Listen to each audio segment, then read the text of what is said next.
Are you looking for the best Garmin watches? In this video, we will look at some of the 6 best Garmin watches on the market. Before we get started with our video, we have included links in the description, so make sure you check those out to see which one is in your budget range. Starting at number 1. Garmin Fenix 7. The Fenix 7 isn't Garmin's most expensive watch, but it is the mainstream flagship model. If you want the encapsulation of what a Garmin watch is, you probably want a Garmin Fenix 7. What does it offer over cheaper Garmin fitness watches? It has excellent on-watch maps and enough internal storage for huge amounts of data. No mobile internet required. The Fenix 7 gets the latest generation of Elevate heart rate tech, introduced in the Venu 2. We were impressed by how well it keeps up with changes in exertion, and how closely it tracks with our benchmark chest strap band. A Fenix 7 also provides deeper connections to outboard kit than, say, an Instinct 2. It can control a smart turbo trainer, for example. We found it heavy and bulky for comfy sleep tracking, but there are solutions within the range.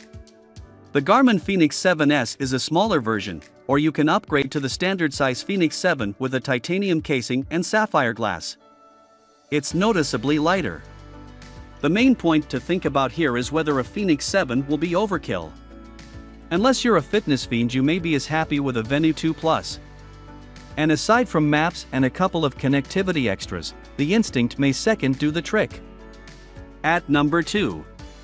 Garmin Forerunner 255. Top Garmin watches have always been quite expensive.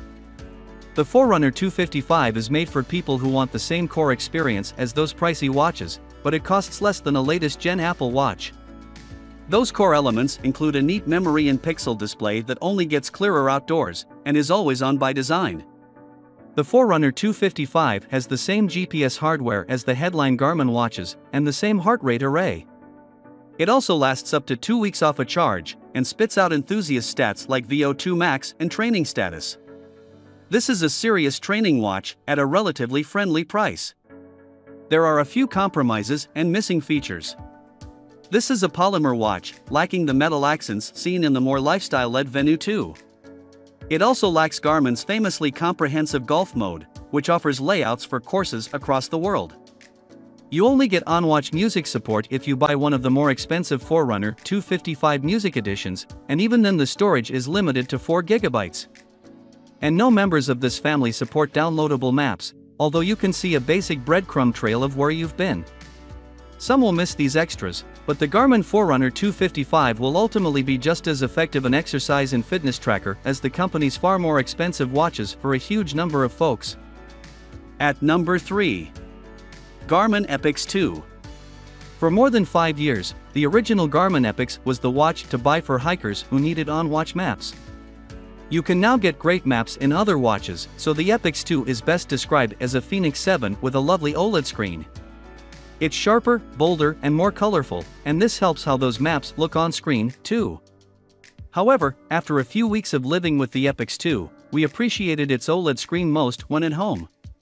It makes the Garmin Epix 2 a flashier-looking, more smartwatch-like watch than the Fenix 7.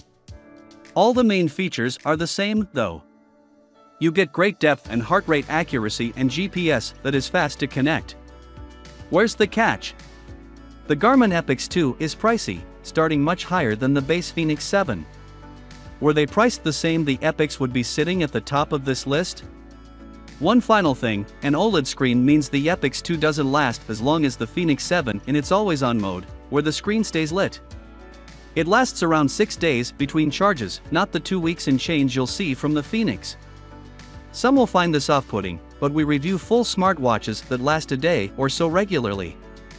In that context, just under a week of use doesn't seem remotely off-putting. At number 4. Garmin Venu 2 Plus.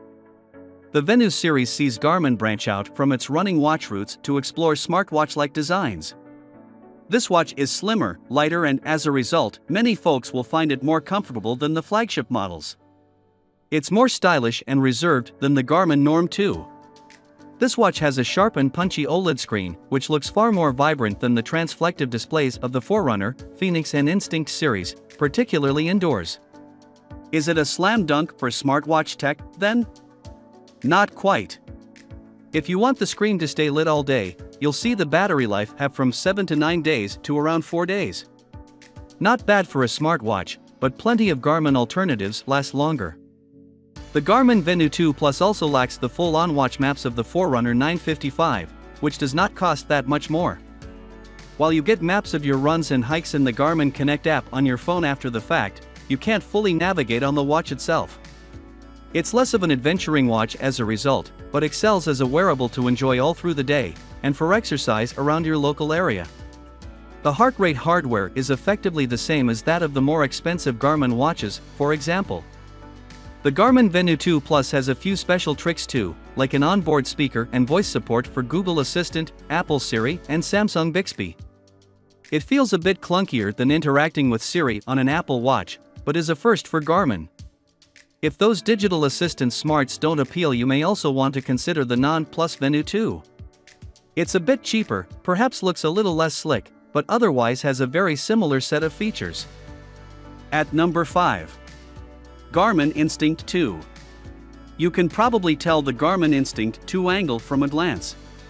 This is a super rugged, chunky outdoors wearable for those who don't care if their watch looks a bit bulky. In return, the Instinct 2 can last up to a month between charges and has 10 ATM water resistance, double that of most other good wearables at the price. It's hard to beat for long hiking weekends away from a charging point. However, there are reasons the Instinct 2 only costs half as much as some flagship Garmin. The screen is relatively small and monochrome, although the little inverted porthole is a great way to highlight one particular stat, like your heart rate. We grew to love this little circle. The Garmin Instinct 2 also lacks full maps support, which is a major bonus in an adventuring watch like this. You can see a breadcrumb trail of where you've been, but not the surrounding terrain and roads because the watch does not store its own mapping data. It can help you avoid getting hopelessly lost, but won't let you map routes on the fly. There's no local music playback either, the Instinct 2 can only control music played on your phone. We found several reasons to pick another model.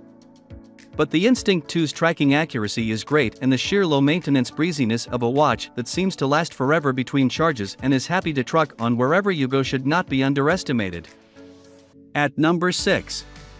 Garmin Enduro 2.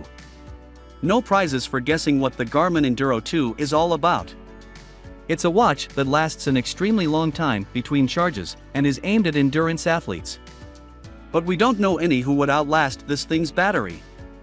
It's rated for 34 days of use in its smartwatch mode, or 46 days if you take use of its solar charging capabilities. Garmin says it can last up to a year in the power mode that basically turns it into a normal watch. This is a high-quality, rugged watch with a stainless steel or titanium bezel and a predictably large 51mm wide watch face. A maxed-out battery requires some space. 10 ATM water resistance means you can happily use it in the water too. You can trust its route tracking stats, and the trackback feature lets you see your previous route, handy for trail running and hikers. However, the Enduro 2 is not the best fit for everyone. For one, it costs a small fortune, just like the priciest Fenix models and the Garmin epix 2. We find that hard to justify when the Forerunner 955 and base Fenix 7 can do the same things and cost a lot less.